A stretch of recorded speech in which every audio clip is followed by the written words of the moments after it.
formato Delta. E você é picado. Saiu do parafuso, lentamente. Você já assiste a velocidade de avião, jato, olha, vai vendo.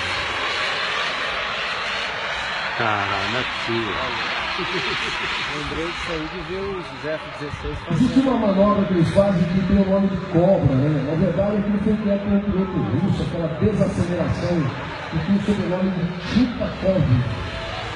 E é o que ele está fazendo aqui com o navegão, navegando, utilizando o recurso do setor de impulso.